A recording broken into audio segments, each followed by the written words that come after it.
ধন্যবাদ জানাই doctor T K. পাল, যিনি ডিরেক্টর অফ চাঞ্চল বিদ্যাপীঠ, এবং ডক্টর টি.এন. শুভ্র এবং আজকে আগত বিশেষ অতিথিবৃন্দ এবং আমার এই কচিকাঁচা ছাত্রছাত্রী এবং অভিভাবকদের প্রতি আমি শ্রদ্ধা ও ভালোবাসা জানাই। আজকে এই দিনটা তোমরা জানো, আজকে একটা বিশেষ দিন না? তোমরা জানো না আজকে একটা বিশেষ দিন, 26শে জানুয়ারি, ঠিক না? 26শে জানুয়ারিটা বিশেষ দিন কেন বলো তো? কেউ জানো? আচ্ছা আমি বলছি আজকে তোমাদের 26শে তোমরা কোথায় বসবাস করো বলো তো? বাড়িতে। তোমরা বাড়িতে বসবাস করো না? এবার তোমাদের বাড়িতে কোনো এক বহিরাগত লোক এসে ঢুকে গেল। এবার ঢুকে গিয়ে তোমাদের বাড়িতে এবার ওরা শাসন করছে, তোমাদেরকে তাড়াচ্ছে, তোমাদের জিনিসপত্র লুট করে নিয়ে যাচ্ছে। সেটা কি তোমরা মেনে নিবে? সেটা কি তোমরা মেনে নিবে? তো এই যদি তোমাদের বাড়িতে কেউ এসে ঢুকে তোমাদের বাড়িতে শাসন করার চেষ্টা করে, সেটা মেনে নিতে চাইবে না, মেনে নিবে না। তো এইভাবেই আজ থেকে 200-250 বছর আগে আমাদের সাদা লোক কিছু এসেছিল। এই শুনো, সাদা লোক কিছু এসেছিল যাদেরকে আমরা বলি ব্রিটিশ। এই ব্রিটিশরা এসেছিল আমাদের ভারতবর্ষে। তখন ওরা এই তোমাদের যে বাড়ি, এই বাড়িতে প্রবেশ করে নিয়েছে।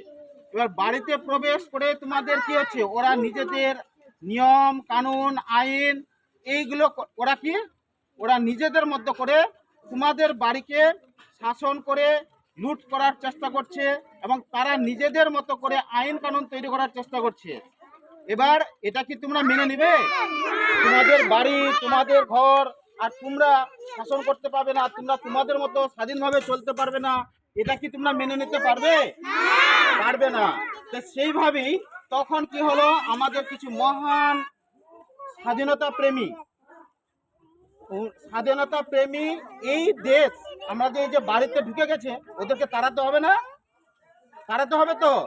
এবার এই যে তোমাদের বাবারা দাদুরা তখন কি করলো, তোমাদের এই বাবারা দাদুরা তখন ওই যে বহিরাগত লোকগুলো ঢুকে গেছিল, সাদা লোকগুলো, ওদেরকে কি করলো, বাড়ি থেকে তাড়ানোর চেষ্টা করলো। ঠিক আছে, ওরা তখন বাড়ি থেকে তাড়ানোর চেষ্টা করলো। এবার 1947 খ্রিস্টাব্দে এই যে তোমাদের বাবা দাদুরা তখন 1947 খ্রিস্টাব্দে 15ই আগস্ট আমরা কি করলাম, আমরা এই ওদেরকে তাড়িয়ে দিলাম, আমাদের বাড়ি থেকে দেশ থেকে তাড়িয়ে দিলাম, বুঝলে? এবার এবার এবার দেশ থেকে তাড়িয়ে দেওয়ার পর এবার আমাদের বাড়ি, আমাদের ঘর, তা আমাদের তো আইন কানুন মেনে আমরা নিজেদের মতো চলবো না? আমাদের নিজস্ব স্বাধীনতা থাকবে, নিজস্ব আইন কানুন নিয়ম শৃঙ্খলা মেনে চলবো, ঠিক না?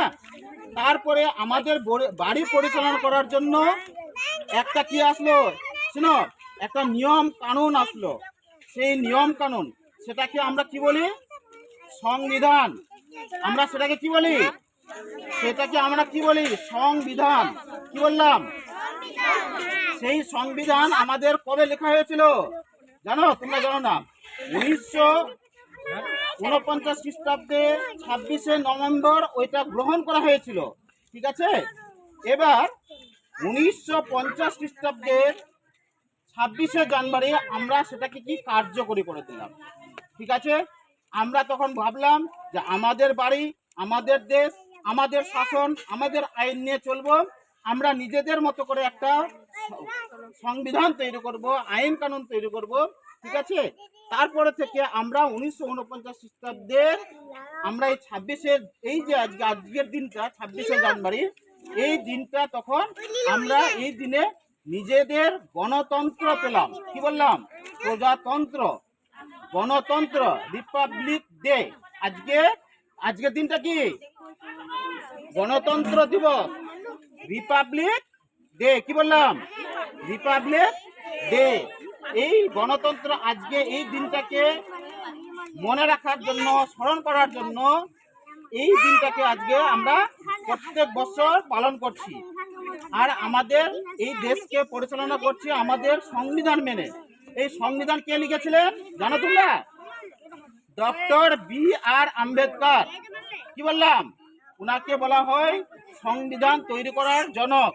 উনি দেশ বিদেশ মানে 50টা দেশে ঘুরেছিলেন। উনি 50টা দেশে ঘুরে উনি এই সংবিধানটা আজকে যে আমাদের বাড়ি দেশ শাসন করব, এই যে যেখানে যে বইয়ে এই যে নিয়ম কানুন লেখা আছে সেই বইটা উনি লিখেছিলেন। কে লিখেছিলেন? Doctor B.R. আম্বেদকর। কি বললাম? তো এই হচ্ছে আজকে, যাই হোক, এই এই ব্যাপারে অনেক কিছু বলার আছে, কিন্তু আমি আর বেশি কিছু বলছি না। এই দিনটাকে আমরা প্রত্যেক বছর এই দিনটাকে চিরস্মরণীয় করে রাখার জন্য আমরা এই 26শে জানুয়ারি দিনটাকে আমরা প্রত্যেক বছর পালন করি শ্রদ্ধার সঙ্গে। ঠিক আছে? এই হচ্ছে আমাদের প্রজাতন্ত্র দিবসের যে বিশেষ কাহিনী, পূর্ব কাহিনী, এটাই হচ্ছে।